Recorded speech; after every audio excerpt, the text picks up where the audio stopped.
सभी आदमी तरह तरह के पर्वों का उल्लास और उत्साह और आनंद मनाते हुए मतंग हो चुके हैं।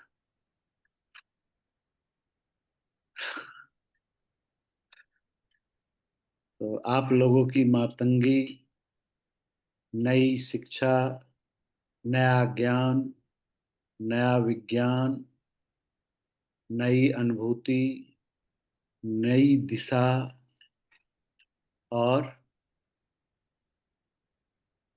नई विचारधारा का प्रेरक आपको एक नई ऊंचाई तक ले जाने के लिए तैयार है। आप लोग तैयार हैं? जी सर। सर। हाँ जी जी डॉक्टर। Very nice। जब आप लोग तैयार हैं तो फिर हमको बताएं कि आपने पिछले क्लास का मातंगी देवी के बारे में क्या समझा। स्पीच आर्ट एक्सप्रेशन का देवी है वो। हम्म। हमारे शरीर में हर एक अंग का माँ है। हम्म। वो किसी भी कठिनाई से, डार्कनेस से हम बाहर आते हैं मातंगी शक्ति से ही। हम्म। हर एक दिन सनराइज जैसे काम करती है। हम्म। बहुत सुंदर। और कोई कुछ नई बात? Left over energy of creation hmm. Manifestation में बहुत काम आती है। हम्म। सर, आपने बताया था कि पावर ऑफ लिसनिंग, हम्म। और ये सही गलत से परे होती है। हम्म। सुनते समय जजमेंटल नहीं होना है, एनालाइज नहीं करना है लोगों को, उन बातों को सिर्फ सुन लेना है। सुनने की बातें जब हम ग्राह्य करते हैं तो फिर वो अपने मूल रूप में हमारे अंदर अवतरित होता है। और जब मूल रूप में अवतरित होता है तो उसकी जो अनुभूति होती है बिल्कुल नई होती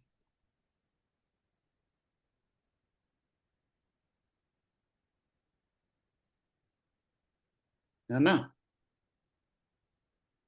अगर हम सुनने की कला को कमजोर कर देते हैं तो फिर हम किसी भी चीज का मौलिक अवस्था से दूर हो जाते हैं, उस अवस्था के साथ इंटरैक्ट करते हैं जिसको हम जानते हैं, जिसको हम समझते हैं, और जो हम एनालाइज करके अनुभव करते हैं वो एक नई अवस्था बन जाती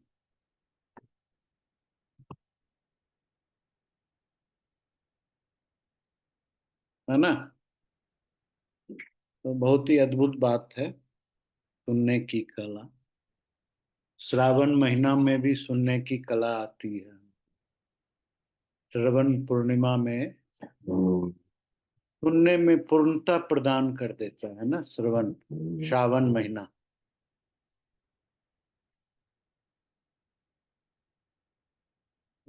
अब तो सभी जानते ही हैं जो प्रणव है इस ब्रह्मांड का पहला क्रिएशन, जिसको ओम कहते हैं, इसका जो स्पंदन है, इसका जो वाइब्रेशन है, उसकी जो ध्वनि है,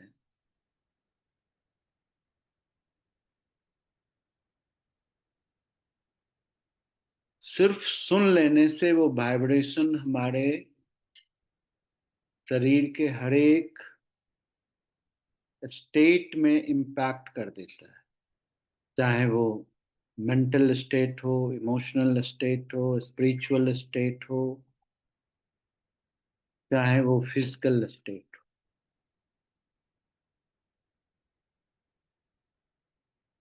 इसीलिए महादेव ओम के प्रवर्तक या ओम के सिंबॉलिक एक्सप्रेशन है। अगर हम ओम को समझते हैं और सही ढंग से सुनते हैं तो फिर महादेव को समझते हैं और उसको सुनते हैं।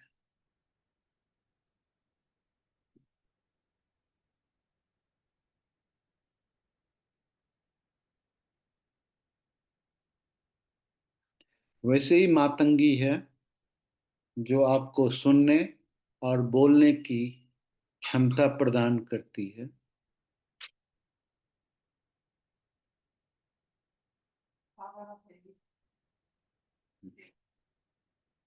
ठीक है, पावर ऑफ एलिफेंट भी है मातंगी, हाथी की ताकत।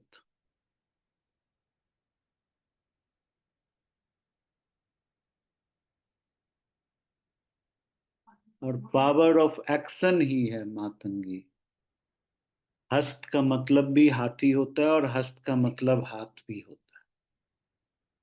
तो जो अपने हाथों से आप करते हैं वो भी मातंगी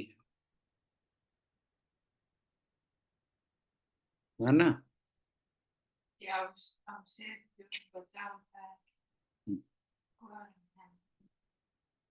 यस, जैसे उन्होंने कहा कि जो लेफ्ट ओवर रिसोर्सेज से जब हम मैनिफेस्ट कर देते हैं चीजों को, तो ये भी पावर मातंगी की है। सर आपने एक और बताया था, पावर ऑफ डोमिनेशन, इस अपने अंदर के अंधेरे को लाइट से डोमिनेट करना। बिल्कुल सही। हाँ, ये सबसे बेहतरीन क्षमता है मातंगी का।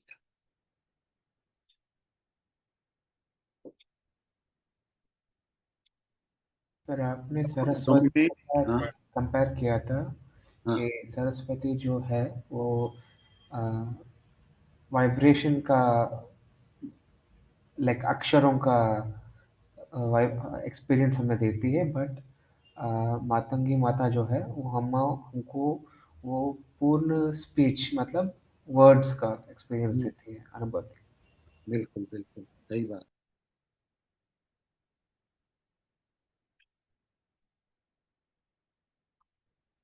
तो आप कह सकते हैं कि मातंगी 10 महाविद्याओं में से एक महाविद्या है जो पावर ऑफ डोमिनेशन को हमारे अंदर में डिजाइन करता है और इसके विजडम से, इसकी अंडरस्टैंडिंग से ओत प्रोत करता है ना।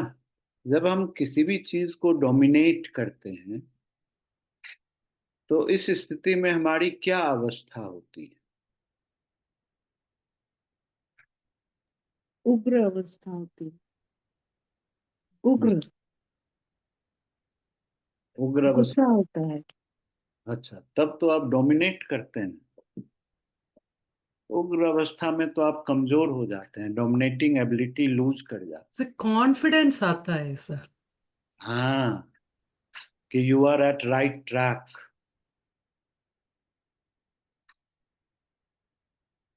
है ना। ये पता चलता है कि आप सही डायरेक्शंस में हैं। आपका लक्ष्य आपके कंट्रोल में आ गया। जो डोमिनेट करते हैं तो ऐसा महसूस होता है कि हमारा गोल हमारे कंट्रोल में है। और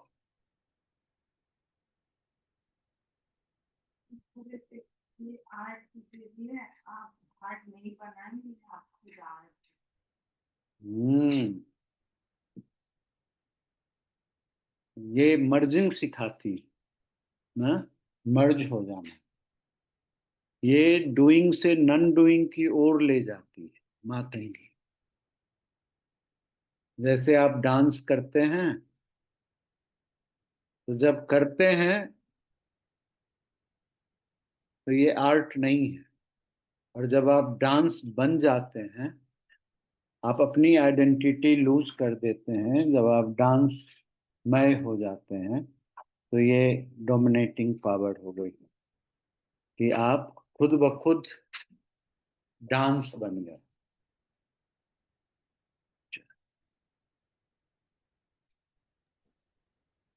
सर आपने एक और बात बताई थी कि ये ज्ञान से परे अज्ञान की ओर लेकर जाती है। ये बड़ा इम्पोर्टेंट पॉइंट था, क्योंकि ये देवी तो ज्ञान की है लेकिन मुझे अज्ञान की ओर ले जाती है। ये कैसे हो गया? यहाँ अज्ञान का मतलब अलग है। ज्ञान जो है, जो विद इन माइंड है, उसको हम समझते हैं, और अज्ञान वो होता है जो बियॉन्ड माइंड है, वो अज्ञान है। लेकिन इसका जो हम लोग सांसारिक भाषा में ज्ञान और अज्ञान का ये मतलब समझते हैं कि जो आदमी फुलिश है, मूर्ख है, वो अज्ञानी है। जो आदमी विद्वान है, एजुकेटेड है, वो ज्ञानी है। ये असली अर्थ नहीं है ना। ये विद इन माइंड है और बियॉन्ड माइंड है। जब आप विद इन माइंड होते हैं तो आपकी सीमा है। जब आप बियॉन्ड माइंड होते हैं तो आपकी कोई भी सीमा नहीं है, आप लिमिटलेस हो जाते विज्ञानी, हैं। अज्ञानी नहीं, विज्ञानी, यस। विशेष विशेष ज्ञान। जैसे कि फकीर हुए, मलंग हुए, वैसे। ऐसे।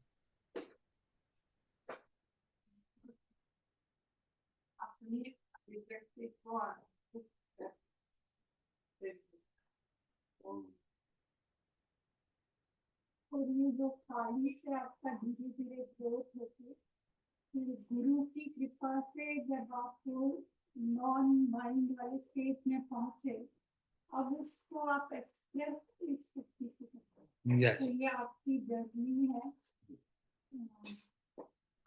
बहुत बहुत बहुत सही बात आपने कहा है। जैसे हमने स्टार्ट किया था ना 10 महाविद्या में, एक एक महाविद्या एक सीक्रेट नॉलेज है। अब इस सीक्रेट नॉलेज से जब हम आगे बढ़ते हैं तो हमारा कैसे क्रमशः विकास हो रहा है ना। एक के बाद दूसरा, दूसरे के बाद तीसरी महाविद्या, तीसरे के बाद चौथी, पांचवी, छठी, सातवीं, आठवीं, ये एक ग्रोथ है ना। मातंगी से जो पहले हमारी 10 महाविद्या थी, उस हाँ, वो महाविद्या मास्टर थी, गुरु। और वो मास्टर ऐसी मास्टर थी कि मुझे हमारे कॉन्शियस विजडम से बियॉन्ड लेके जाती।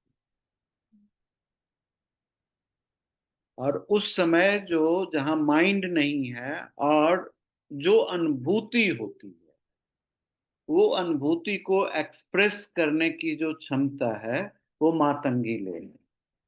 इसीलिए ये पावर ऑफ डोमिनेंस कहलाती है कि हर एक चीज को ये हैंडल कर पाती है। ठीक है।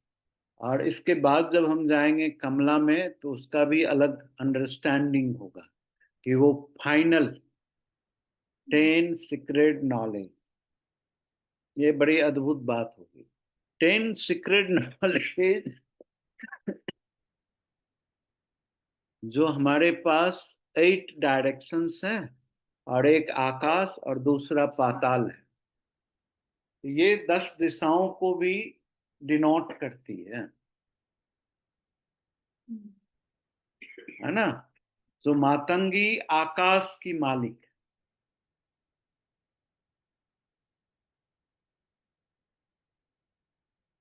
समझ रहे हैं पॉइंट को। और आकाश के मालिक होने की वजह से पावर ऑफ आकाश है ये, है ना। और आकाश इसीलिए विशुद्ध, विशुद्धि चक्र को ये बिलोंग करती है।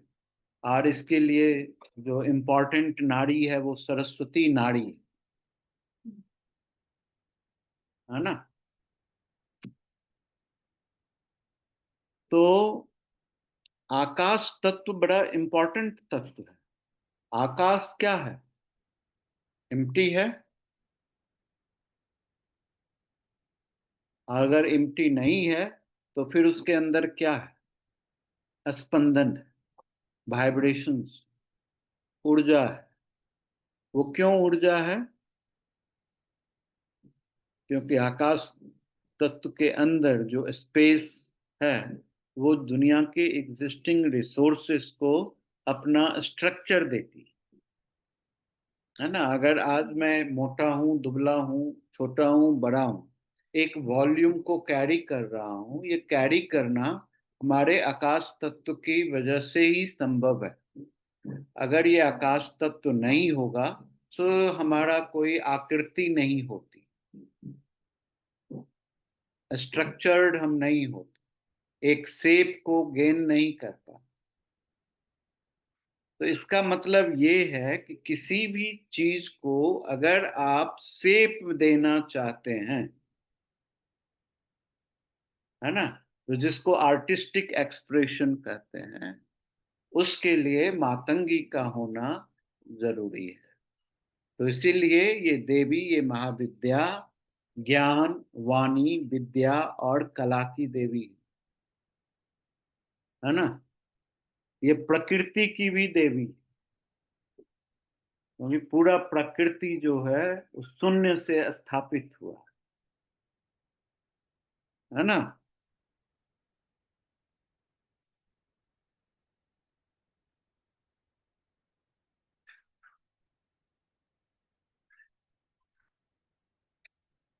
जितनी भी शेप वाली चीजें हैं वो प्रकृति के अंदर ही है। जो नेचुरल चीज है उनका कोई शेप नहीं है, जैसे हवा का कोई शेप नहीं है, पानी का कोई शेप नहीं है, आकाश का कोई शेप नहीं है। तो जो भी पृथ्वी के आंचल में है उन सबके पास एक शेप है। तो ये एटमॉस्फेरिक प्रेशर होता है, इसलिए एक्टिव प्रेशर भी इतना क्योंकि वो भी तो प्रेशर ना बहुत सही बात है ना। तो शेप की उपस्थिति विद इन नेचर है, और नेचर डिजाइंड जो रिसोर्सेस हैं वो सब में शेप,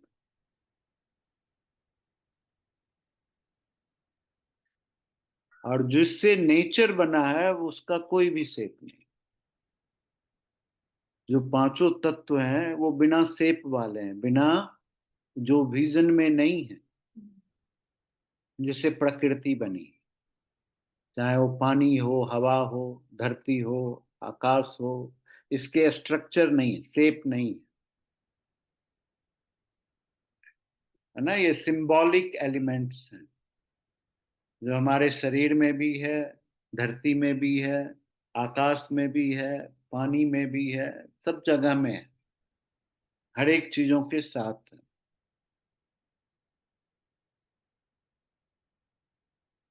ठीक है। और तो हमने समझा कि ज्ञान और विद्या की देवी है, वाणी की देवी है, संगीत की देवी है, हाँ हाँ नाट्य की देवी है। हाँ।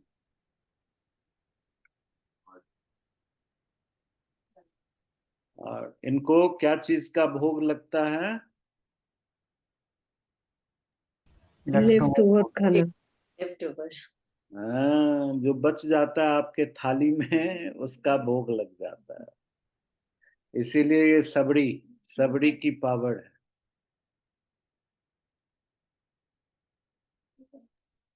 गिर प्योर जाए। लव है, प्योर लव। हाँ, प्योर लव, सही बात।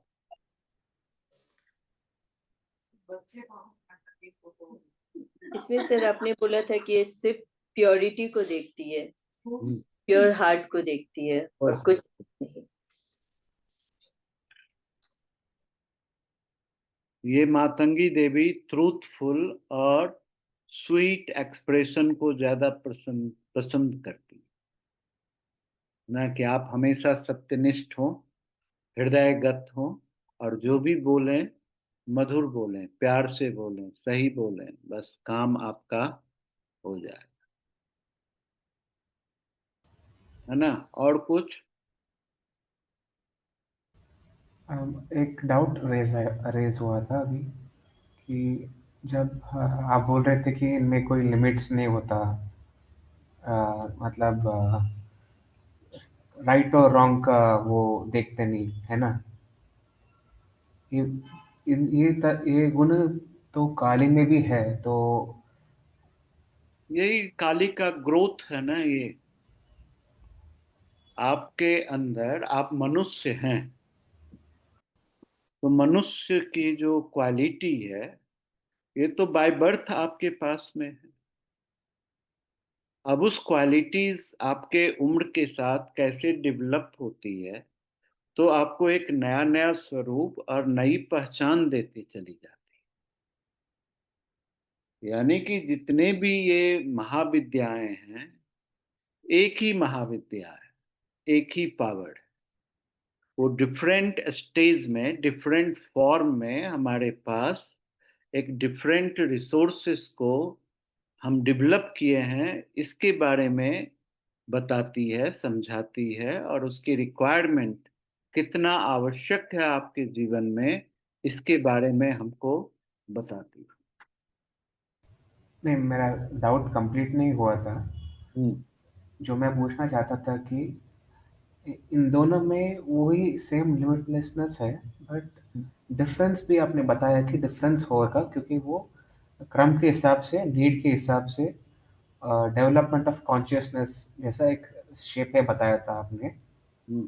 बट मेरा डाउट है कि मैं तुरंत ही काली को समझ पाया कि इनमें कोई लिमिट नहीं है। फिर इनमें और मातंगी का जो विमर्श एक्सपीरियंस जो है, हम्म।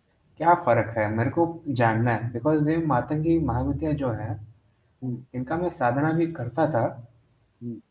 बट इनको इनसे ज़्यादा बात नहीं हो पाया। जैसे अ, मैंने काली माँ से बात करता हूँ, हम्म। और वो मेरे को she makes me feel like she is listening to me. हम्म।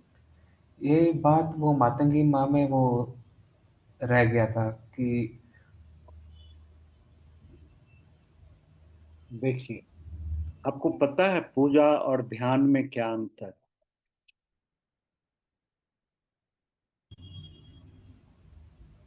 मैंने पूजा का नाम सुना है, एक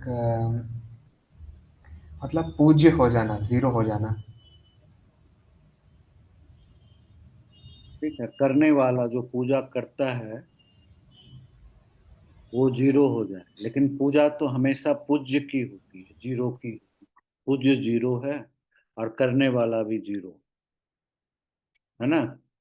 लेकिन पूजा का असली मतलब में कैसे हम उसको, इतने जो लोग रोज पूजा कर रहे हैं, इसका क्या मतलब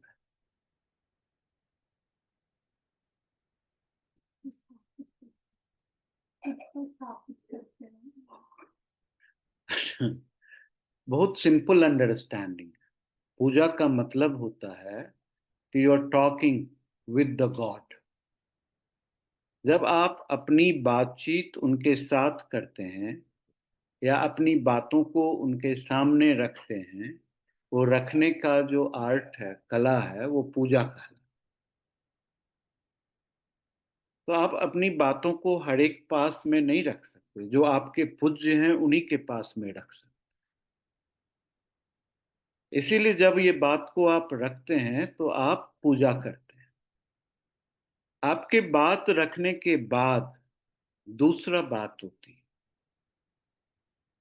है ना।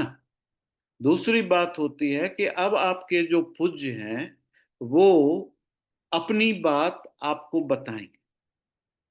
तो जब आपको अपनी बात बताएंगे तो उस समय उस बात को आप सुनेंगे,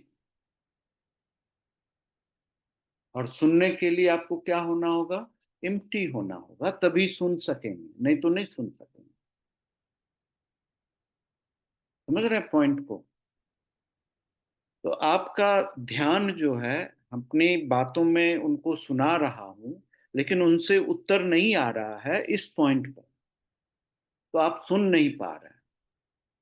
आपका कन्वर्सेशन ऑन है, वो अपनी जवाब दे पा रही है, लेकिन आप उनके आंसर के प्रतीक्षा में अपना ध्यान केंद्रित कर दिए हैं।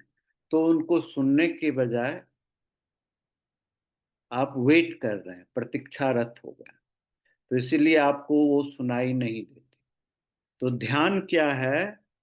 जिसमें आप अपने ईश्वर की बातों को सुनते हैं। ध्यान की प्रक्रिया में एक ही चीज होती है, we are listening to our God. हम अपने गॉड की बातों को सुनते हैं, ये ध्यान होता है ना? तो पूजा और ध्यान में यही अंतर है। पूजा में हम बोलते हैं, ध्यान में हम सुनते हैं। अगर आप ध्यान करेंगे इस मातंगी के ऊपर तो आपको सुनना आएगा, और जब आप सुनने में आएगा तो उस सुने हुए बात को आप एक्सप्रेस कर सकेंगे। ये ब्यूटी है मातंगी। अगर आप काली की बात को सुनते हैं लेकिन आप उसको एक्सप्रेस नहीं कर सकते, अगर आप सुनते हैं और एक्सप्रेस कर पा रहे हैं तो ये मातंगी की कृपा होगी, तभी कर सकेंगे। क्योंकि काली बियॉन्ड माइंड स्टेट की है, और जब तक माइंड नहीं है तब तक शब्द नहीं, तो एक्सप्रेशन नहीं, है ना? तो काली में और मातंगी में यही अंतर होता है कि ये बियॉन्ड माइंड की चीजों को एक्सप्रेस कर पाने में सक्षम होती है। काली में एक्सप्रेशन नहीं है, वो बियॉन्ड माइंड की अवस्था है। आप में चेंजेस पैदा कर सकती है, लेकिन आप उसमें क्या अनुभूति हुआ उसको आप बोल नहीं सकते। अगर बोल रहे हैं तो विद इन माइंड एक्टिविटीज, वो ओरिजिनलिटी से परे है ना? ये बात होती है। इसके दौरान तो बहुत सारी चीजें होती हैं। आकाशवाणी सुनना, जो पहले जमाने में होता था कि आसमान से आवाज होती थी, है ना? आवाज सुनाई पड़ती थी। आज के डेट में हम में से बहुत सारे लोग ऐसे हैं जिनमें ये एबिलिटी होती है कि आवाजों को सुनते हैं मैसेज के रूप में, है ना? उसमें एक साधना होता है, कर्ण पिशाचनी शायद। अब जब मैं आपको अपने सामने में रखूंगा तो आपके सारे पास्ट फ्यूचर को लेकर के वो कर्ण पिशाचनी हमारे कान में आके बता जाएंगे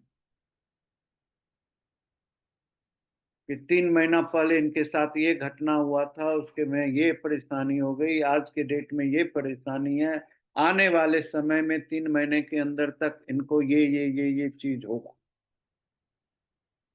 है ना? कर्ण पिशाचनी साधना से हम ये कान में सुन लेते हैं बात को और बता देते। कर्ण पिशाचनी साधना नहीं भी करते हैं तो भी आपको सुनाई पड़ता है, वो आकाशवाणी सुनाई पड़ता है। नींद में कान में आवाज आ जाएगी, दूर से लगेगा कोई आपको पुकार रहा है, कोई इंफॉर्मेशंस दे रहा है, कोई इंस्ट्रक्शंस दे रहे हैं, ऐसी चीजें सुनाई पड़ती है कान में। आसपास में उठ के देखेंगे तो नहीं सुनाई देगी। आप अपने शरीर में उत्पन्न संगीत को सुन सकते हैं। अगर आप फोकस्ड होते हैं तो सातों सुर आपके 7 मेजर ऑर्गन या 7 धातु के द्वारा जो डिजाइन और डेवलप होता है उसको भी आप सुन सकते हैं। उसके बियॉन्ड भी जा सकते हैं, अनहद नाद को सुन सकते हैं। ऐसा नाद जो पूरे ब्रह्मांड में एग्जिस्ट कर रहा है। पूरे ब्रह्मांड से जो ध्वनि पैदा हो रही है वही ध्वनि आपके शरीर से 24 आवर्स पैदा हो रही है। उस स्पंदन को भी आप सुन सकते हैं, है ना? तो ये स्टेप बाय स्टेप आता है, और ये मेजर अंतर है कि जब तक हम सज्ज नहीं होंगे तो सुनाई नहीं देगा। हम तैयार नहीं होंगे हम ड्रॉप ऑफ नहीं होंगे अपने इंटेलेक्ट से तो हमको सुनाई नहीं देगा। नहीं तो सुनने के दौरान, जैसे अभी हम आपके पूरे प्रश्न को नहीं सुने और थोड़ा सुनते ही हमने आपको आंसर दे दिया, तो हम आपके प्रश्न के ऊपर विचार तुरंत इंस्टेंट करने लग गए, तो हम आपको सुन ही नहीं पाए। समझ रहे पॉइंट? तो इस तरीके से हमारे अंदर ये परिवर्तन आ जाता है। तो ये बड़ा ही यूनिक और अद्भुत बात होती है। हमने आपको बताया कि एक चंद्रमा को करोड़ों पोएट ने देखा। कोई भी पोएट का एक जैसा चंद्रमा का एक्सप्लेनेशन नहीं, है ना। हमने एक कविता देखा था, अज्ञेय का लिखा हुआ था, चांद का मुंह टेढ़ा। ये बड़ा ही यूनिक था। आज तक मैंने जितनी भी कविताओं को पढ़ा था, सब में चांद की सुंदरता थी और चांद जैसा इसका चेहरा है, इसकी उपमा दी जाती थी। लेकिन पहला कविता पढ़ा जिसमें ये लिखा था कि चांद का मुंह टेढ़ा, है ना। तो ये पॉइंट जो आती है ना समझ में, जो बियॉन्ड इंटेलिजेंस होती है, और जब ये बियॉन्ड इंटेलिजेंस होती है तो फिर आप समझिए कि मातंगी की कृपा, जैसे कालिदास में मातंगी की कृपा हो गई। सब कुछ अंधेरा था, सुनसान था, और उस घोर अंधेरा में इसके अंदर रोशनी पैदा हो गई, कालिदास के, है ना। और जब रोशनी पैदा हो गई तो फिर उसकी क्रिएटिविटी कितना पावरफुल था कि मेघदूतम लिख दिया। बादल को देख करके बरसात कितनी देर में होगी ये हम अनुमान लगा सकते, बादल को देख करके ये समझ सकते हैं कि अब बिजली चमकने वाली, घनघोर बारिश होने वाली, या बारिश नहीं होगी क्योंकि बादल मूव कर रहा है, हवा आ गया, बरसात नहीं। कितने नीचे बादल आ गए अनुमान लगा लेते, लेकिन ये कल्पना नहीं कर सकते कि बादल प्रेम का मैसेंजर भी है। वो शकुंतला के प्रेम को किस तरह से दुष्यंत तक पहुंचाता है ये नहीं समझ पाया, लेकिन ये अनुभूति कालिदास को हुई। क्यों हुई? कि मातंगी की कृपा हो गई थी, है ना। फिर इसकी जो अंडरस्टैंडिंग है मातंगी की, वो बड़ा यूनिक अंडरस्टैंडिंग है। यूनिक क्यों है? कि इनकी बात यूनिवर्सल है। एक ही बात में सावेरे लोग उस बात से प्रभावित होकर के ट्यून्ड होते हैं, ये क्वालिटी है। इसीलिए इनके हाथ में वीणा है ना। जो यूनिवर्सल ट्रूथ है सबके लिए एक ही जैसा, जो यूनिवर्सल ट्रूथ नहीं है वो सबके लिए एक जैसा नहीं है।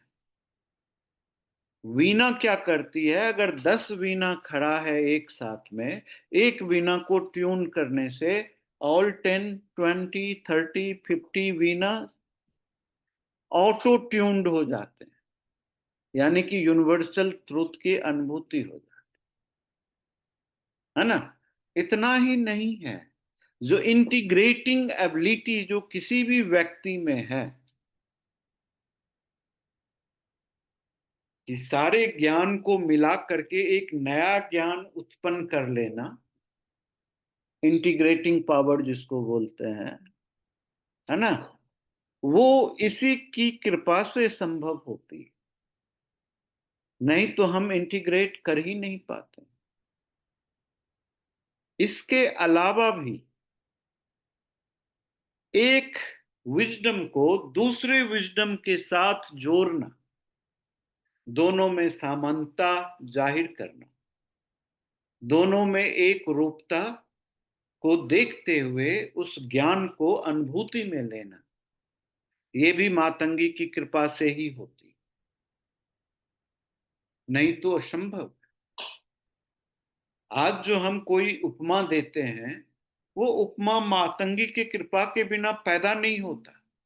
आप एग्जाम्पल डिजाइन नहीं कर सकते। जो एग्जाम्पल डिजाइन होना होता है वो मातंगी की कृपा से ही संभव होता है, नहीं तो नहीं हो सकता, है ना। मातंगी के हाथ में क्या है?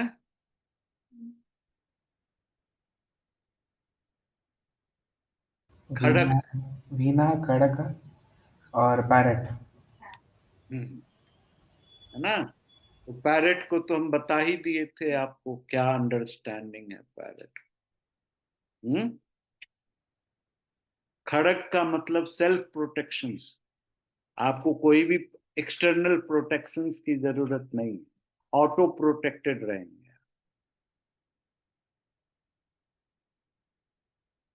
जब हमारे पास ऑटो प्रोटेक्शन नहीं होता तो परेशानी हो जाती है।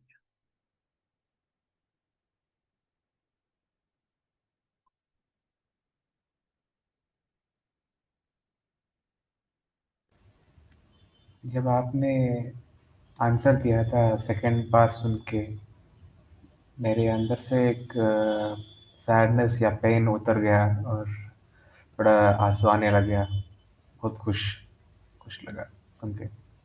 बहुत बहुत आनंद। और कुछ है?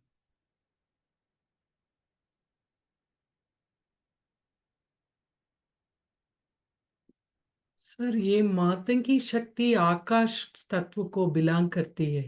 हमारा टॉपिक विहंगम विद्या योग। सो हाँ सबसे ऊपर उठकर देखने का शक्ति मातंगी से ही आती है ना। हाँ, बिल्कुल सही। सो उसके लिए तो एम्प्टी होना है। एम्प्टी होने से ही ऊपर उठकर देख सकते हैं, तभी सुन भी सकते, सुन भी तभी सकते सही हैं। देख भी सकते, तभी सही स्वाद भी ले सकते, तभी सही स्मेल भी ले सकते,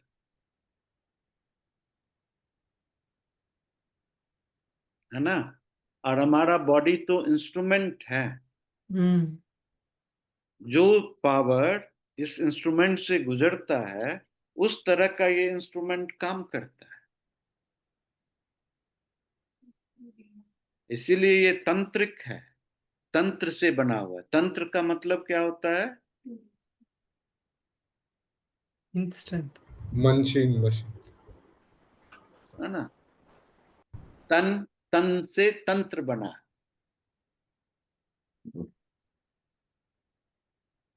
जो आपके शरीर से डिजाइंड हो रहा है, जो चीज जो आपके शरीर में ही एग्जिस्टिंग है। इसीलिए बताया ना, एम्बॉडीमेंट ऑफ मदर मातंगी है। आपके बॉडी का हर एक अंग की जो मदर है वो मातंगी है। तो आपके बॉडी को तो यहाँ सर्वोपरि कर दिया है। बड़ी इनॉर्मस स्ट्रेंथ पैदा कर दिया बॉडी के अंदर, है ना। बॉडी में इतनी क्षमता पैदा कर दी है मातंगी कि ये हर एक चीज को ऑर्गेनाइज कर पाती है। चाहे पांचों प्राण हो, पांचों वायु हो, पांचों कफा हो, पांचों पित्त हो, जो भी है सब।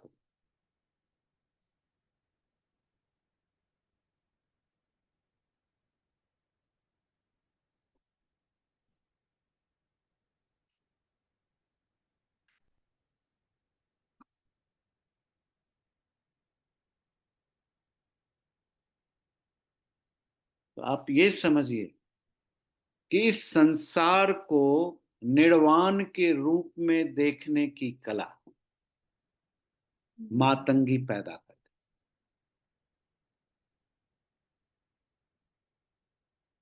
ये क्या है ना। परकाया पर प्रवेश ऐसा कुछ शक्ति है क्या? हाँ, जो आपके बॉडी से बाहर होके आपको बॉडी को देख रहा। जी जी जी। पर काया प्रवेश भी मातंगी की कृपा से संभव होती है। जब तक मातंगी साधना नहीं डेवलप होती है तब तक परकाया प्रवेश नहीं होगा, या आप क्या बोलते हैं उसको, एस्ट्रल प्रोजेक्शन, है ना, एक जगह से दूसरी जगह ट्रेवल कर जाना। सर अल्टीमेट टारगेट तो वो प्रणव से सिंक होगी, उससे ट्यून। अल्टीमेट टारगेट वही है, प्रणव से ट्यून्ड हो जाना, ये पॉइंट।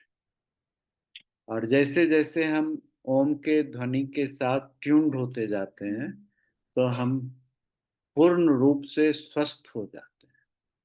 हमारा हर एक कण सही ढंग से काम करती है, प्रत्यंगरा जागृत हो जाती है बॉडी की। प्रत्यंगिरा क्या है पता है ना आपको? प्रति अंगिरा। प्रति अंगिरा क्या है? आपके हर एक सेल में माइटोकॉन्ड्रियक एक्टिविटीज होती, जो अग्नि प्रज्वलित करती। जब तक सेल के अंदर अग्नि प्रज्वलित नहीं होगी तब तक वो सेल्स एक्शन में नहीं आए, ना ही उसका ग्रोथ होगा, ना ही उसका डिवीजन होगा, ना ही उसका डिस्ट्रक्शन। अग्नि से, है ना, बहुत इंपॉर्टेंट पॉइंट। और ये मातंगी हर एक अंग का माता है। हर एक अंग को कैसे डेवलप करना है, डिजाइन करना है, क्या फंक्शंस देना है, डिटरमिन्ड बाय माता। इसीलिए normal day to day life में भी माँ का ऐसा ही रोल है कि अपने बच्चे को किस तरह से वो डिजाइन करना चाहती है, वो माँ के ऊपर निर्भर है। माँ की अभिव्यक्ति क्या है अपने बच्चों के लिए, वो बच्चे का पूरा जीवन सेट करता है।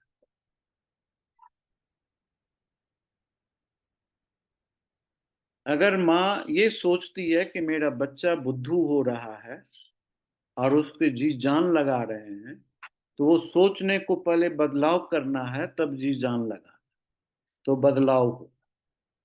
लेकिन अगर बदलाव करने के पीछे ये सोच मेंटेन रहेगा कि मेरा बच्चा कमजोर हो रहा है, पढ़ाई नहीं कर रहा है, स्कूल नहीं जा रहा, कुछ होने जोने वाला नहीं है। इसीलिए माँ का जो अंडरस्टैंडिंग है वो बहुत ही क्लियर होना चाहिए। पहला संस्कार से लेकर के अंतिम संस्कार तक जो संस्कृति और सभ्यता बच्चों में पैदा होती है वो माँ की वजह से पैदा। माँ के ज्ञान से, माँ के सहयोग से, माँ के सपोर्ट से वो चीजें हम सीखते हैं अपने सांसारिक जीवन। तो यही चीज हमारे हर एक अंग की माँ सिखाती कि दूसरे के काम में पाँव नहीं लगा, है ना। किसी दूसरे के काम के बीच में अगर पाँव लगाओगे तो तुम अपने काम को भूल जाओ और इम्बैलेंस पैदा कर लो। इसीलिए हमारा कोई भी ऑर्गन दूसरे के काम में पाँव नहीं लगा, तो सब अपना अपना काम कर। हर एक टिश्यूज अपने अपने काम कर, हर एक सेल अपने अपना काम कर, है ना। कोई भी दूसरे के लिए काम नहीं करता, सब अपने अपने काम कर। इसीलिए हर एक ऑर्गन का अपना ही रोल है। वो कान के बदले आंख काम नहीं कर सकता, आंख के बदले नाक काम नहीं कर सकता, नाक के बदले मुंह काम नहीं कर सकता, करता है। नाक के बदले मुंह काम करता है, लेकिन उल्टा करता है। जो मुंह से सांस लेता है उसके ब्रेन की लाइफ स्पैन कम हो जाता है, क्योंकि ब्रेन तक हवा नहीं बढ़ता, लेकिन पेट फूल जाता है, पेट बड़ा बन जाता है। गणेश जी का नाक देखे ना, नीचे है,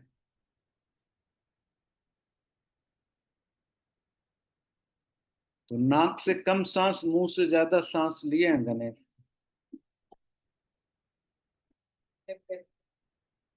इसलिए पेट बड़ा है।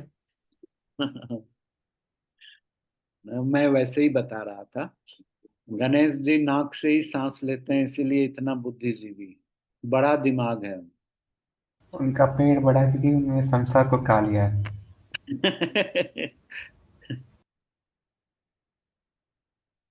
पेट बड़ा होना बहुत जरूरी है। आपको पाचन करने की क्षमता रहेगी। आप कोई बात सुनते हैं और तुरंत दूसरे के पास में वो मैसेज ट्रांसफर कर देते हैं, तो आपको पचाने की क्षमता नहीं। आप राज को राज नहीं रहने देते, तुरंत उसको एक्सप्रेस कर देते। पेट बड़ा होने का मतलब ये होता है कि आप पचा जाएं, कुछ भी खाएं उस। अब सिर्फ खाना मुंह से ही नहीं होता ना, बहुत सारे अलग तरह के भी भोजन आप करते हैं, उसको पचाना है। उसको उल्टी कर देंगे तो मुश्किल हो गया, अपच हो जाएगा, है ना। तो जो राज कोई आपके पास खोल रहा है अपना, उसको पचा जाए, उसको कभी भी दूसरे के सामने में उद्घृत नहीं करें, नहीं तो आपको अपच की बीमारी हो जाए। लोगों को इंडाइजेशन इसीलिए हो जाती है कि वो मन में बात को रख ही नहीं पाता, बोल ही देता है। ठीक है। जो आदमी इधर की बात उधर ज्यादा करता है, उसका पेट ज्यादा खराब होता है।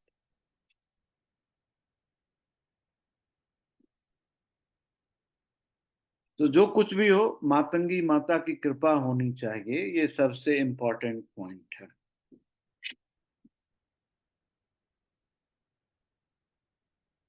है ना।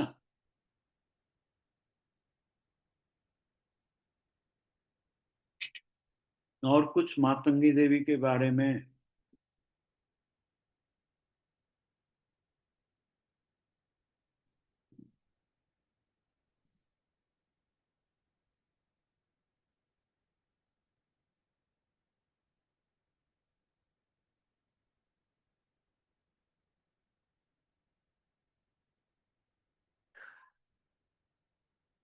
मातंगी माता का बीज मंत्र ह्रीम है।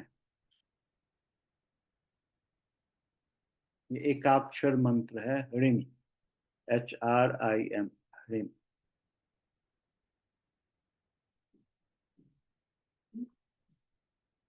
एक अक्षर मंत्र की साधना करने के बाद इसका 2 अक्षर वाले मंत्र का साधना करना चाहिए। 2 अक्षर का मंत्र है क्रीम ह्रीम।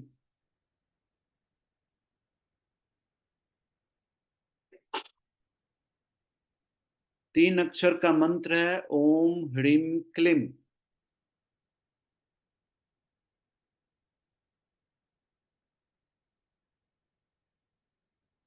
4 अक्षर के लिए ओम ह्रीम क्लीम ओम करना हो।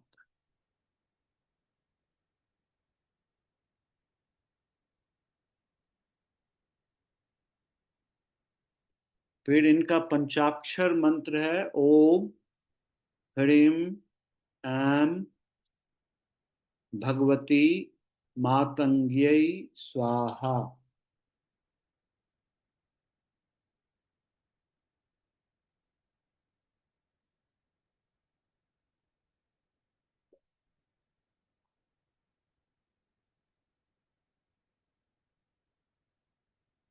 एक और मंत्र है जो 5 अक्षर में आता है, ओम ह्रीम क्लीम हुम मातंग्यै फट स्वाहा।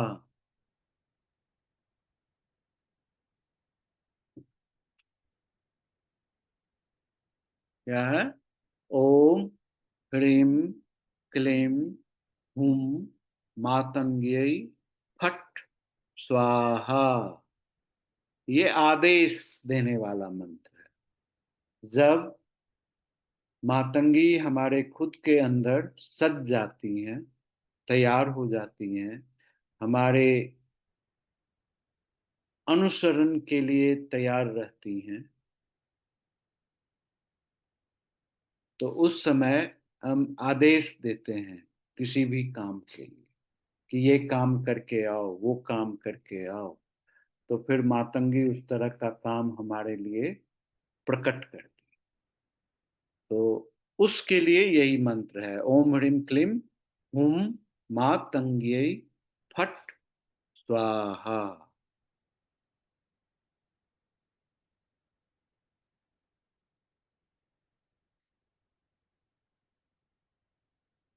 फिर इनका गायत्री, मातंगी गायत्री जो है, ये भी बहुत सिंपल है। गृहस्थ जीवन में इसकी साधना, इस मंत्र का उपासना करना चाहिए।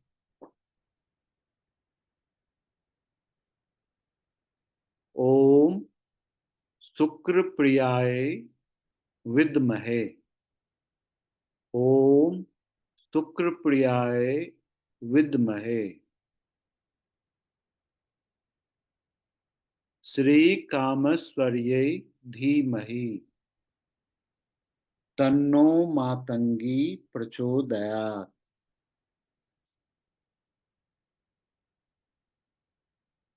ओम शुक्र प्रियाय विद्महे, श्री कामस्वर्यै धीमहि, तन्नो मातंगी प्रचोदयात्।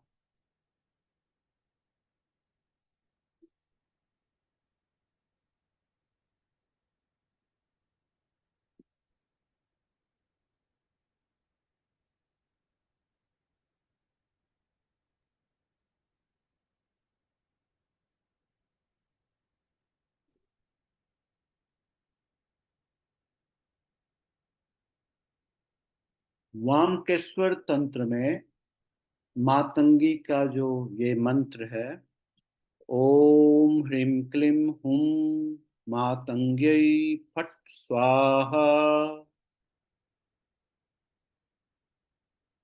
इसकी बहुत अद्भुत अनुभूति बताया गया है।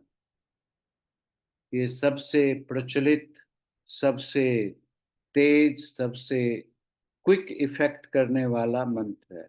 इस मंत्र के जाप करने से इमीडिएट चीजें आपके अंदर प्रकट होती हैं और मातंगी के अद्भुत कृपा से आप संयोजित हो जाते हैं। स्वामी जी और एक बार बताना प्लीज। पहले बताए हैं, इससे पहले भी बताए हैं पंच वाले में। ओम ह्रीम क्लीम हुम मातंग्यै फट स्वाहा। ये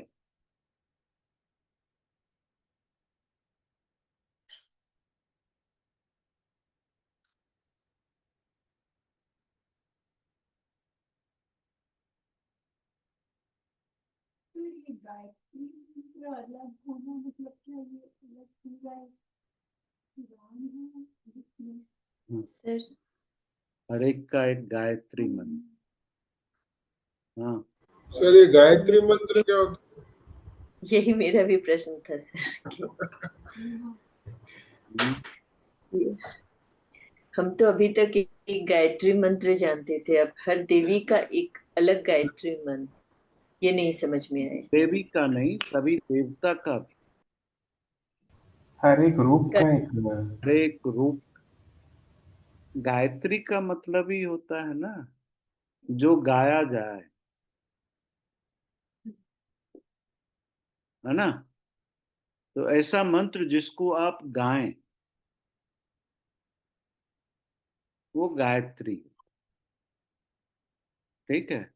त्रि मतलब तीन, और तीनों का जो संगीतमय एक्सप्रेशन है वो गायत्री है। तो तीन कौन? तीन देवियां जो हैं, है ना। यानी कि अगर आप देखें तो गायत्री कौन है? षोडशी है ना। गायत्री कौन है? तो हमारे, हाँ, भुवनेश्वरी हैं या लक्ष्मी सरस्वती और काली, इस तीनों का कंबाइंड फॉर्म। ललिता है गायत्री, है ना। तो ये डिफरेंट नेम है, और गायत्री का मतलब ही यही होता है कि जो गाया जाए। तो ऐसा मंत्र जिसको आप गाएं वो गायत्री, जप नहीं करें, गाएं।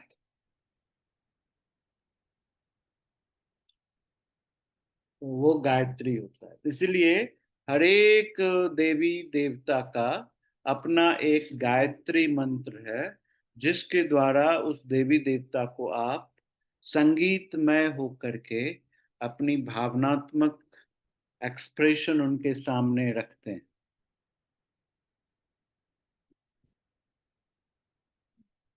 ये पॉइंट होता है। वो तो पुराण के बाद आया, जब कथा से हम्म, ट्रांसफर हो गया था उस समय हो गई। यस। पुराण के बाद नहीं, पुराण में ही। तो जब एक सारा लेके घूम के तो सर जो गायत्री मंत्र है वो गाने वाला मंत्र है खाली? हाँ,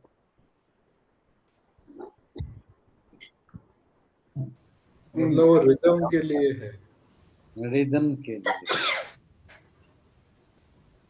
मेरा एक डाउट था। सर हम्म, अब अगर कोई इंसान लेट से 8 या 9वीं महाविद्या से शुरू करती है, हम्म। तो उनको 1 to 8 ऑटोमेटिकली आ जाते हैं, या क्रम में हिसाब से वो 1 से शुरू करके उनको 9 तक आना पड़ेगा, ऐसा कुछ है?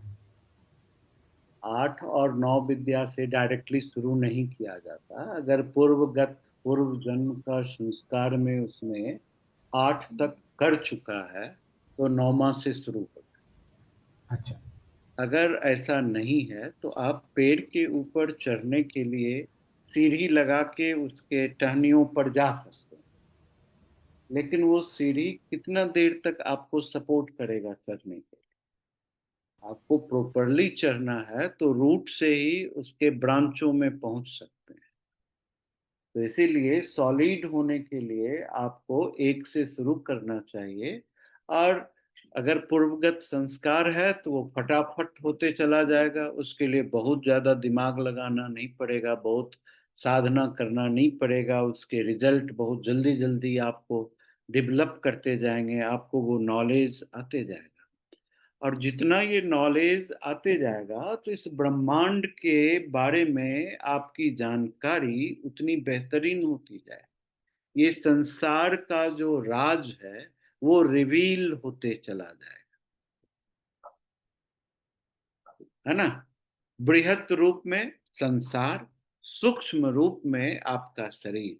जो वो बृहत रूप का सूक्ष्म स्वरूप हमारा शरीर है। जो बाहर में पूरा संसार दिखता है वो अंदर में हमारा शरीर खुद ब खुद है। इसके बारे में जानकारी हमको मिलते चली जाती है, अति जिसकी कारण हम। शरीर, अति कारण शरीर है। यस। क्योंकि मेरे को एक ये पहले से डाउट था कि मेरा इतना स्पीड जो है, मैंने इस लाइफ में जो साधना शुरू किया था वो 2-3 साल से ऊपर नहीं है, तब भी मेरे को इतना जल्दी क्यों दिख रहा है पता नहीं चल रहा मेरे को। क्योंकि फैमिली भी, बैकग्राउंड भी जो है वो वैष्णव वाला सेटअप है, जहाँ पर वो बोलते थे कि विष्णु ही महान है, विष्णु को ही पूजना है, बाकी किसी को नहीं पूजना, ऐसे एक सेटअप था। तो पता नहीं क्या चल रहा है यहाँ पे। इसमें गलत नहीं है ना। देखो, गलत इसीलिए नहीं कि एक ही आइटम सभी आदमी के लिए नहीं है। हर एक व्यक्ति के लिए डिफरेंट डिफरेंट प्रोग्राम। अगर कोई कहता है कि विष्णु ही सर्वोपरि है तो इसमें गलत नहीं बोल रहा है, वो सही बोल रहा है। हम उसको करेक्ट क्यों करेंगे कि नहीं विष्णु नहीं, देवी ही बढ़िया है। ये तो ग्रुप ऑफ पीपुल है और अपने अपने हिसाब से प्रोग्राम करता है।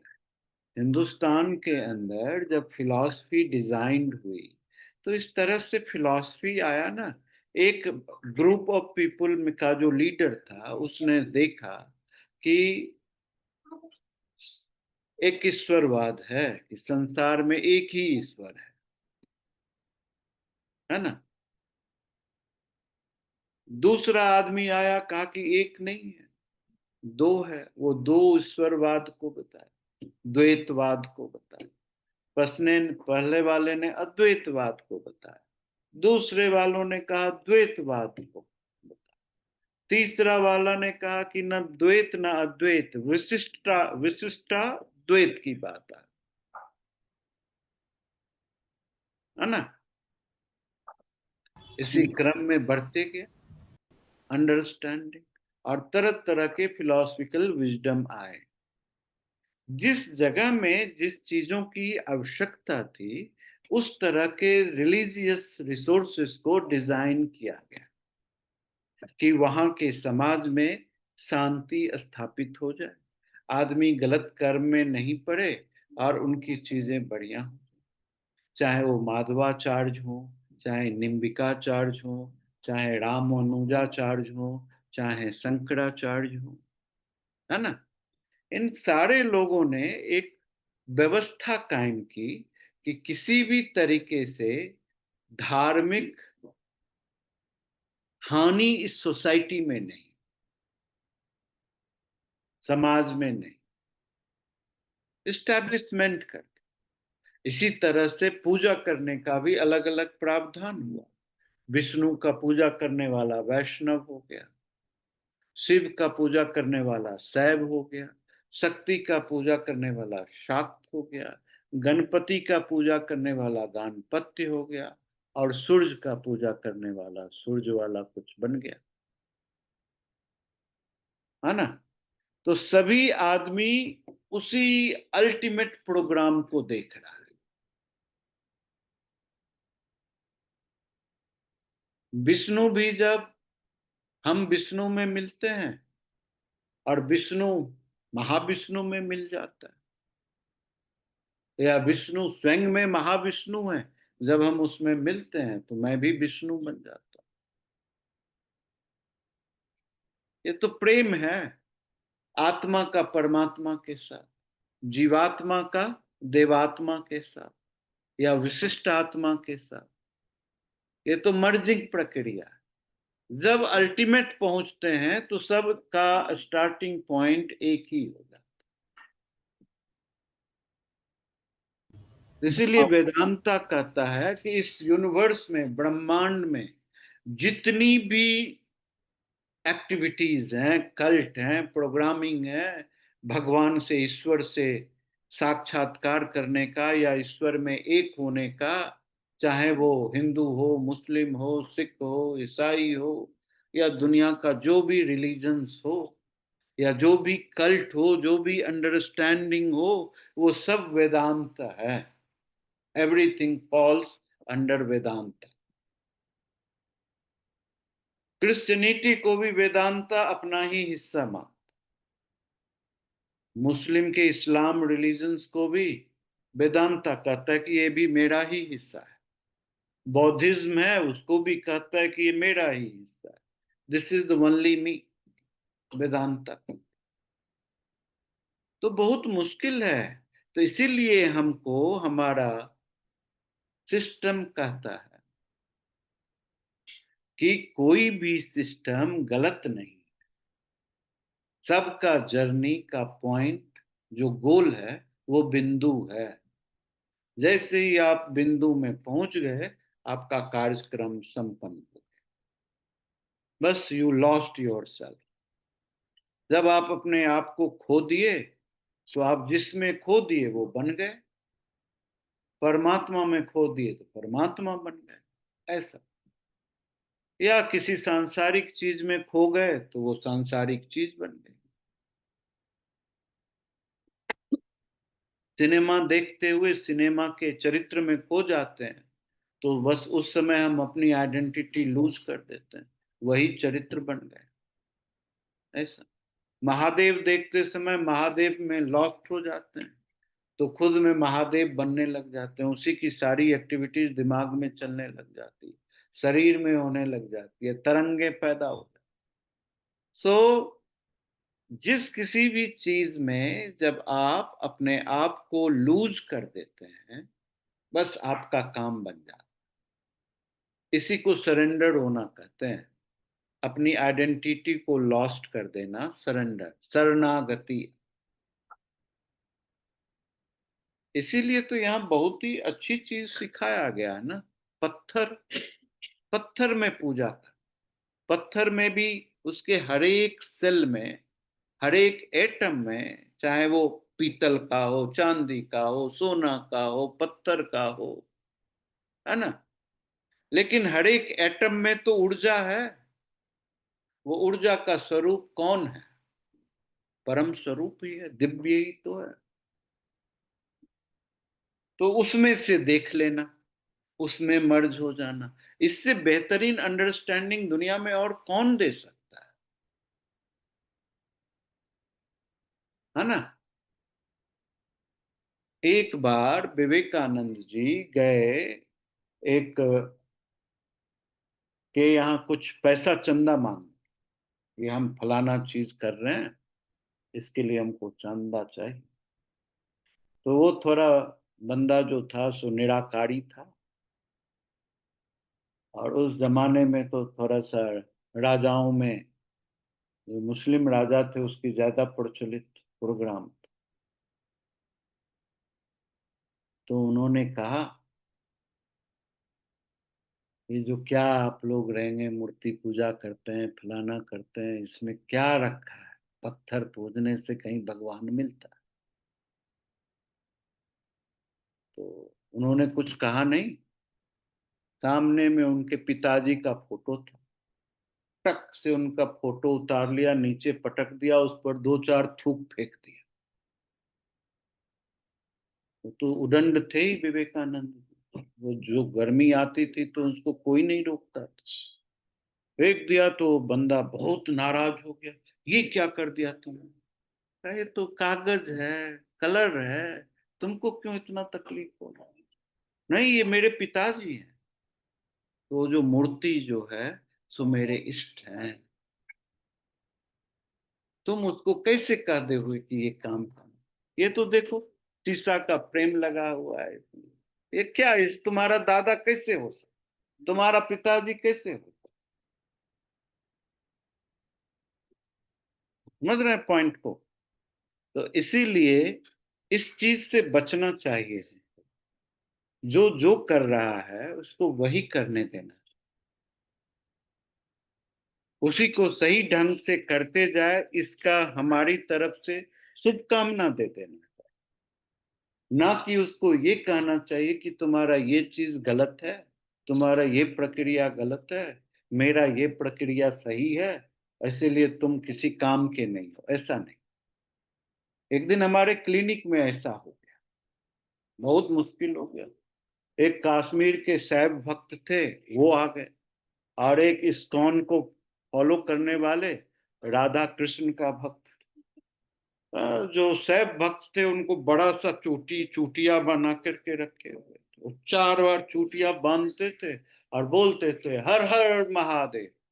तो जब वो हर हर महादेव बोलते थे, तो जो दूसरा बंदा था वो जोर से बोलता था राधे राधे राधे राधे राधे कृष्ण, ऐसा बोलते थे। ये जितना जोर से बोलते थे तो दूसरा वाला उससे ज्यादा जोर से बोलते थे, और ये प्रक्रिया चलते रहा। अब हमको लगा कि अब तो ये इलाज होने की प्रक्रिया ही डिस्टर्ब हो रही है, यहाँ पर ये दोनों अब थोड़ी देर में लड़ाई कर लेंगे ठीक है। और इस घटना में हमने उन दोनों को कहा कि हमारे पास राधे कृष्ण और शिव दोनों हैं, तो आप दोनों आदमी उनको प्रणाम करिए और रिलैक्स, है ना। तब जाकर के वो दोनों हल्ला शांत किए, नहीं तो लगे हुए थे, कंपटीशन कर दिए कि हम ठीक तो तुम ठीक।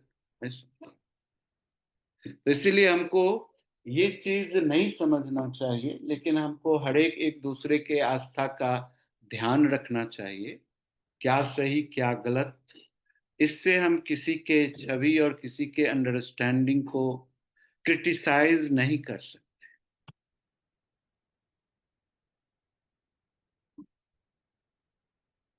है ना।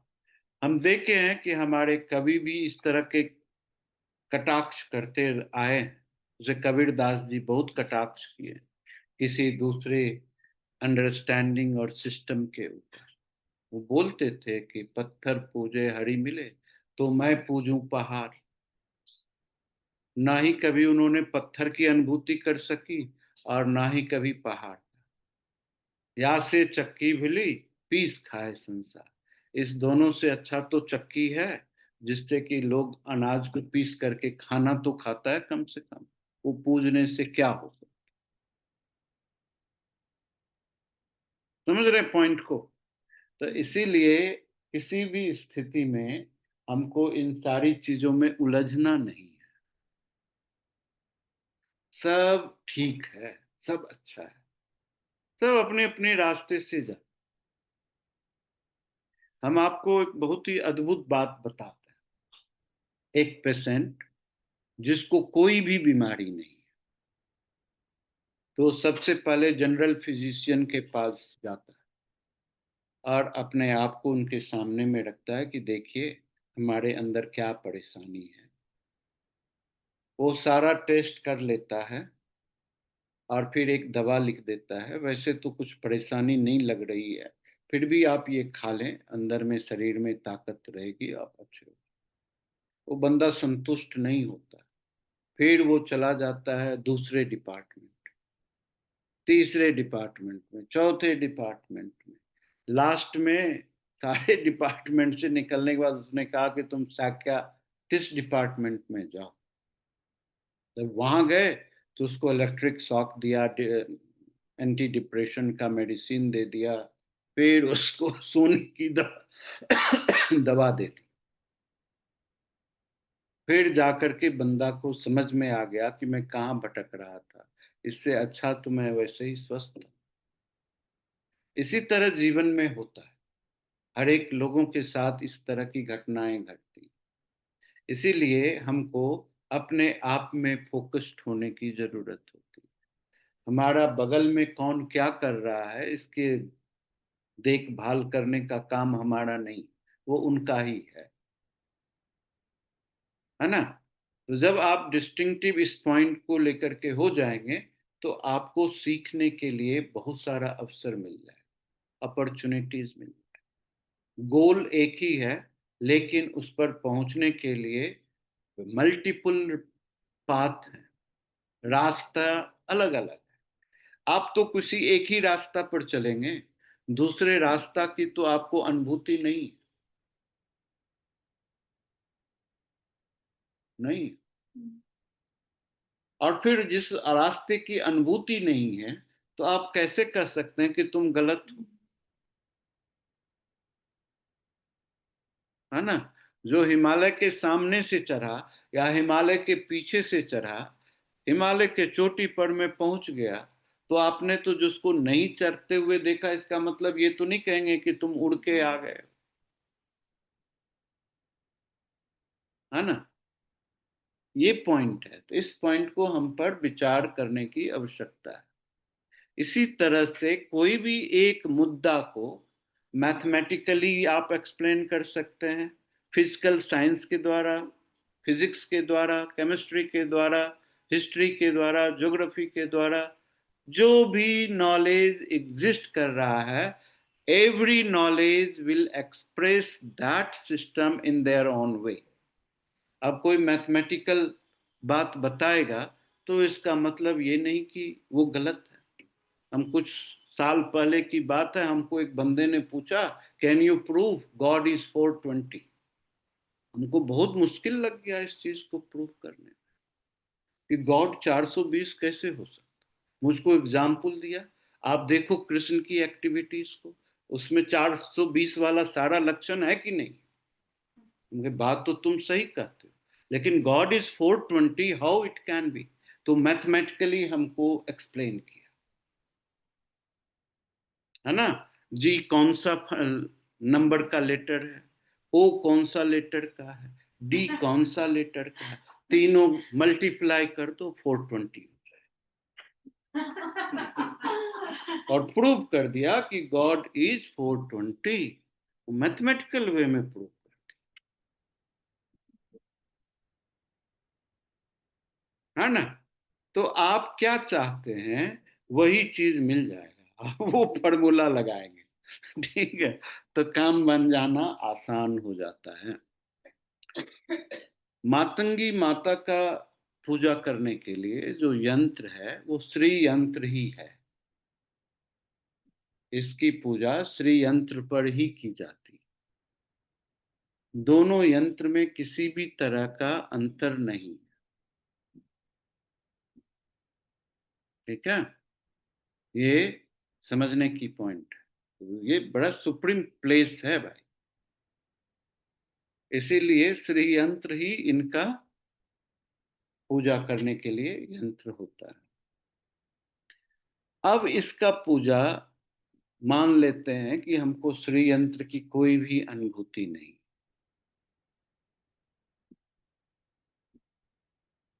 है ना, कुछ भी चीज हमको पता नहीं, तो इसकी पूजा आप भ्रामरी के द्वारा कर सकते हैं। भ्रामरी प्राणायाम है, इस प्राणायाम के द्वारा मातंगी की आराधना होती है ना। फिर इसके द्वारा आप अपने मन को इतना सूक्ष्म सूक्ष्म स्थिति से ला करके इतना पॉइंटेड कर देंगे कि आप अपने सांस की आवाज को सुन सकें, इसके द्वारा कर सकते।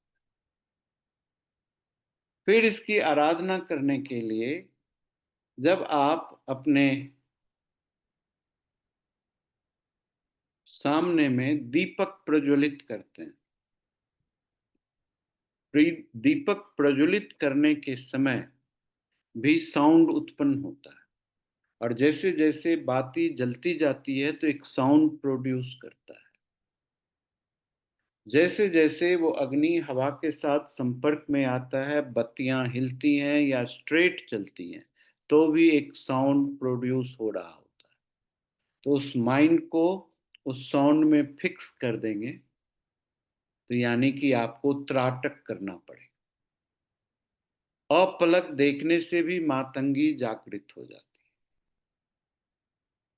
है ना, लेकिन सुनने की ही क्रिया करनी, सुनना होगा उस अग्नि के आवाज को, ध्वनि को, जलने की जो आवाज हो रही उस सूक्ष्म आवाज को सुनना पड़ेगा,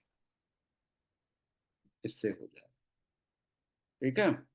इसके अलावा एक कॉमन साधना के तौर पर आपको बैठना चाहिए विशुद्ध आसन के ऊपर, अपने आप को पवित्र करना चाहिए, आपके सामने में 9 दीपक जलाना चाहिए।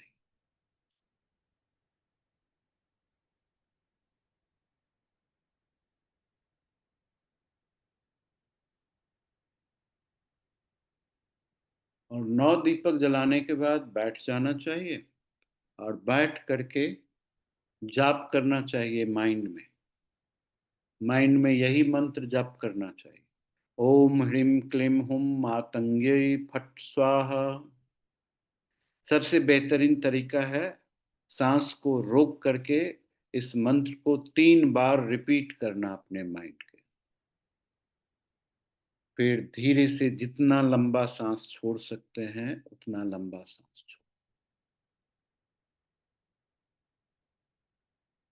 सांस सहज आने देना, सांस को रोकना, और रोक करके मंत्र पढ़ना है, ओम ह्रीम क्लीम हुम मातंग्यै फट स्वाहा, इसको करना चाहिए।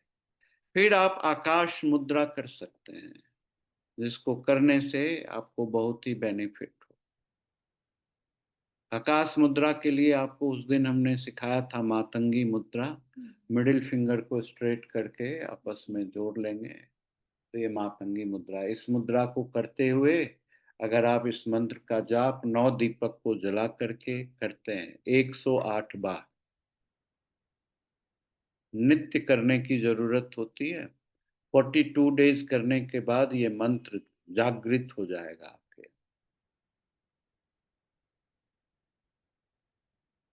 है ना।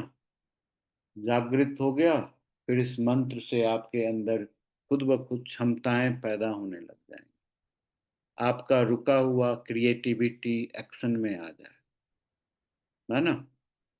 फिर से कविता लिखने लग जाएंगे, फिर से चित्रकारी करने लग जाएंगे, फिर से डांस करने लग जाएंगे, फिर से सब काम करने लग जाएंगे। वाक पटुता आ जाएगी, आपको कोई भी हरा नहीं सकेगा। हर एक चीज का प्रश्न का उत्तर आप छटक से दे देंगे। ये क्षमता आ जाती है मातंगी की कृपा होने से।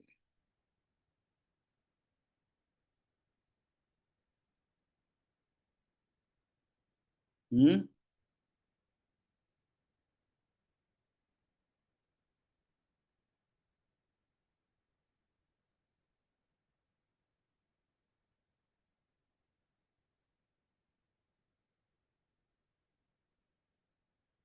समझ में आ गई बात। तो इसकी साधना अभी हम लोग थोड़ा सा करते हैं। इसके लिए हम एक नया मुद्रा पैदा करते हैं, है ना। नया मुद्रा क्या है कि इस आकाश तत्व से हम ऐसा एक सर्कल बनाते हैं अग्नि के द्वारा, और इस दोनों को एक दूसरे में फिक्स कर देते हैं ऐसे, है ना। इन्फिनिटी डिजाइन कर। इन्फिनिटी प्रोटेक्टेड होता है किसके द्वारा? जल, हवा और पृथ्वी के द्वारा। तो ये हमारा इंडेक्स फिंगर क्या है? हवा है। रिंग फिंगर पृथ्वी है, और लिटिल फिंगर जल है। तो ये तीनों मिलकर के इन्फिनाइट विजडम डिजाइन करेगा हमारे अंदर, है ना। जो विजिबल हॉरिजन है उसके बियॉन्ड की बात करें। तो इस मुद्रा को हमको इस तरीके से अपने थ्रोट के पास रखना।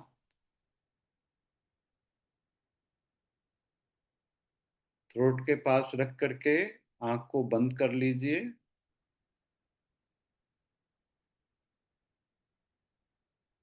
सहजता से सांस को आने दीजिए।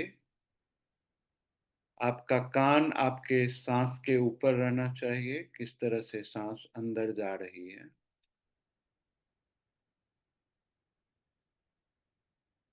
अब सांस को रोक लीजिए।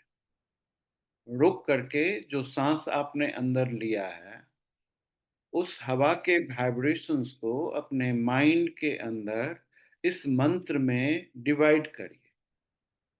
ओम ह्रीं क्लीं हुम मातंग्यै फट स्वाहा।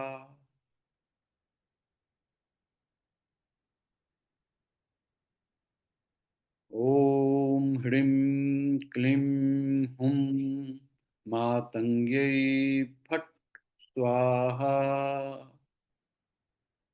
ओम ह्रीं क्लीं हुम मातंग्यै फट स्वाहा। फिर हमने सांस को धीरे से छोड़ रहे हैं, जितना लंबा छोड़ सकते हैं सांस को धीरे से छोड़िए।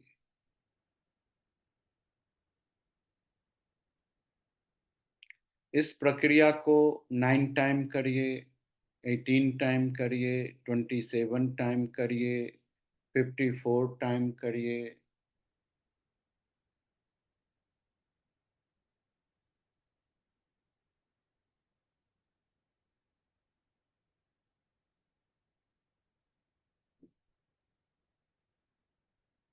इतनी बार करना है जिसका कॉम्बिनेशन हमेशा 9 होगा,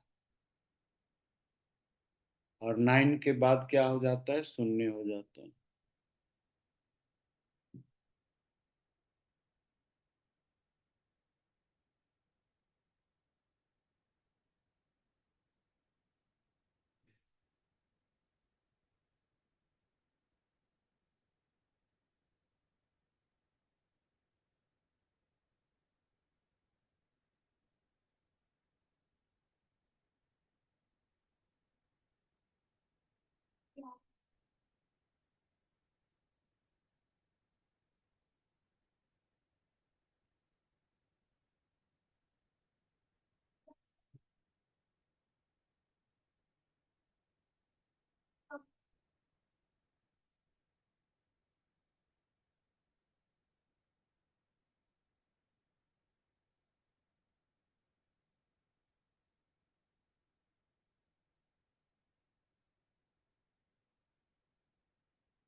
ओम ह्रीं क्लीं हुं मातंग्यै फट् स्वाहा।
दोनों हाथ को आपस में रब कर लीजिए।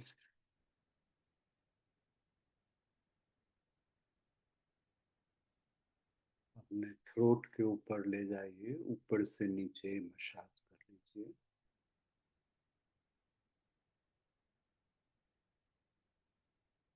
फिर दोनों हाथ को आपस में रब कर लीजिए।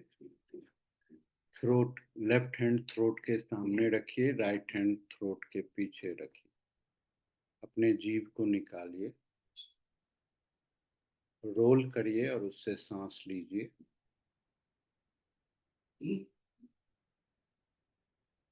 जीभ अंदर कर लीजिए, नाक से बाहर करिए। 3 बार ये प्रक्रिया करें।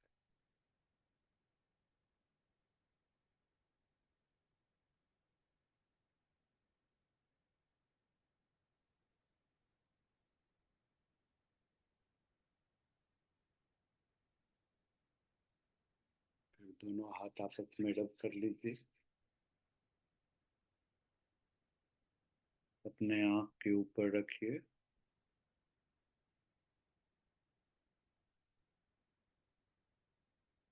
धीरे से हाथ को हटा लें। आंख को स्ट्रेच करिए ऊपर की ओर, फिर रिलैक्स। 5 बार ऐसा।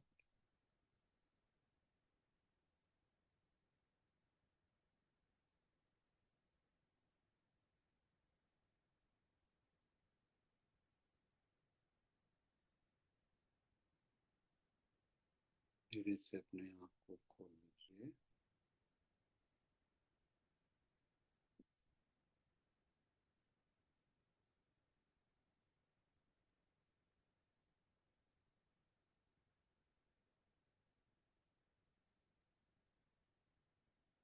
अपने कंधे को रिलैक्स कर लें। अपने पाँव को रिलैक्स कर लीजिए। बॉडी को ट्विस्ट कर लीजिए, क्लॉक।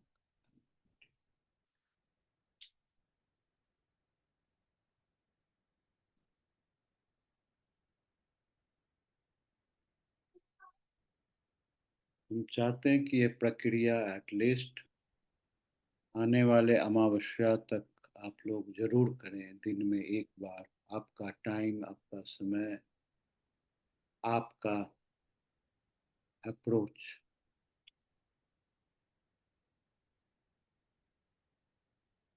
ये इतना सारगर्भित क्रिया है जिसको करने के बाद आपका मन पूर्ण रूप से स्थिर हो जाता है, विशुद्ध हो जाता है और चीजें बहुत ही बेहतरीन हो जाती है ना।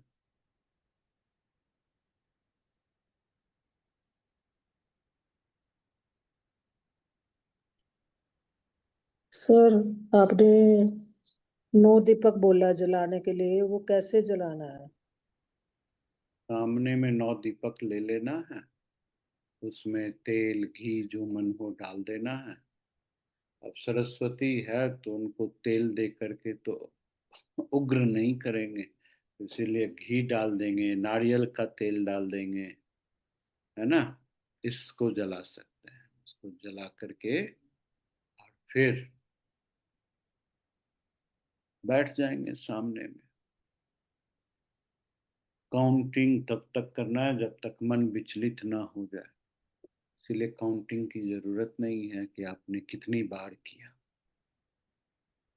क्योंकि दिमाग काउंटिंग में रहेगा तो कर रहे हैं वो होगा नहीं, है ना।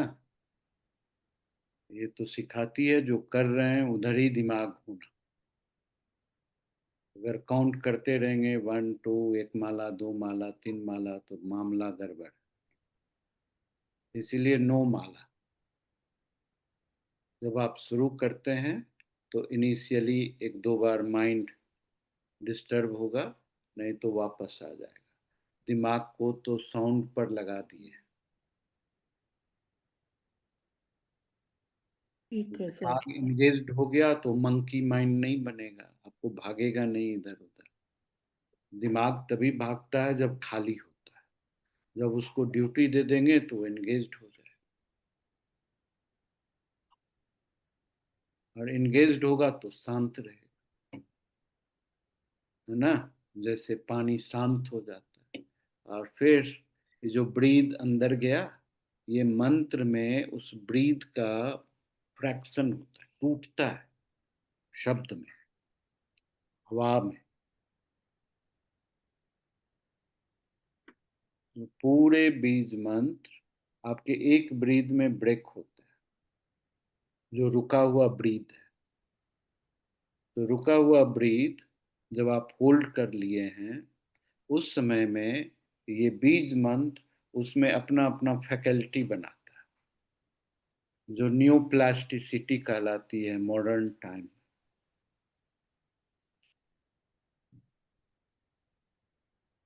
और उस फैकल्टी के हिसाब से काम होता है।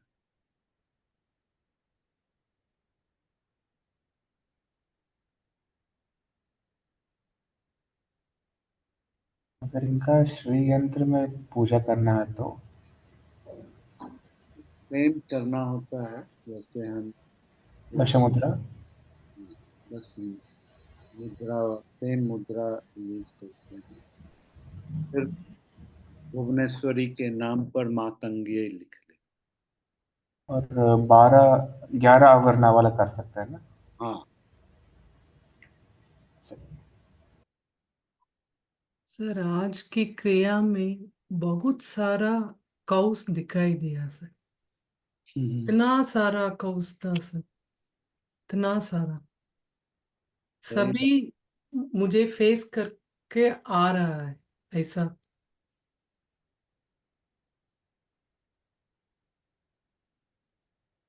ये कृष्णा उत्पत्ति हो रही है, तब आपकी गाय सारी आप ही की तरफ आ रही गौ माता आ रही। है। आने वाले में कृष्णाष्टमी है, तो आपको गाय का सेवा करना पड़ेगा भाई। एक दिन गौशाला जा करके उसको अच्छे से खिला दीजिए, ओके सर। है ना। वैसे गाय दिखना बहुत ही इम्पोर्टेंट अंडरस्टैंडिंग। हम्म। गाय किसी भी चीज का पहचान मुंह से ही करता है ना।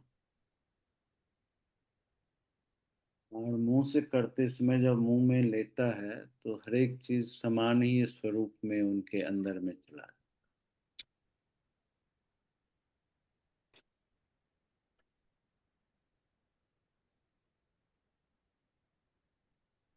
तो दुनिया के हर एक रिसोर्सेस की अंडरस्टैंडिंग अच्छा या बुरा नहीं होना चाहिए, एक ही जैसा होना चाहिए। फिर गाय सिंबल है ना शालीनता का, है ना। आप कितना जेंटल हैं उसका, तो आप में ये सब क्वालिटीज घुस घुस रही है। गाय वाली क्वालिटी, माता वाली क्वालिटी आपके तरफ आकर्षित हो रही है।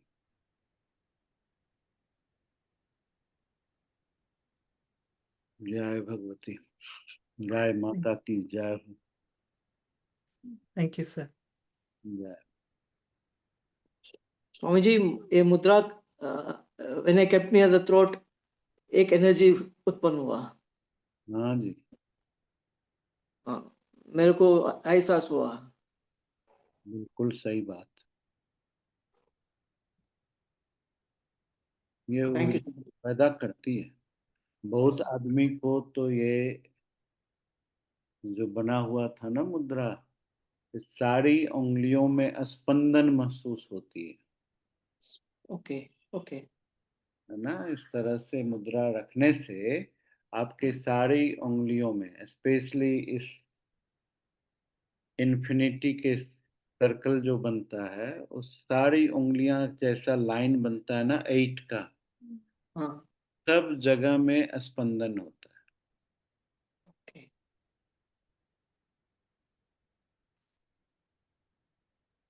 हमको झट से हो जाता है, हमको हर एक बार यही अनुभूति शुरू से हो रहा है।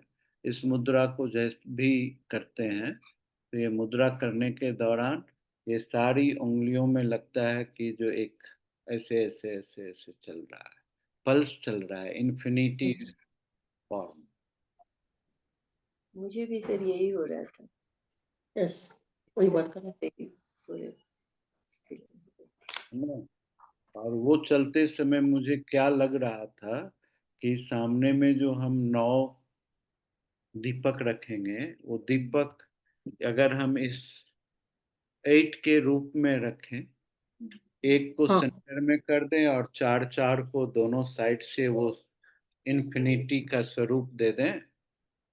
एक कॉमन हो जाएगा, 4 4 दोनों साइड से दीपक रहेगा 8 के रूप में।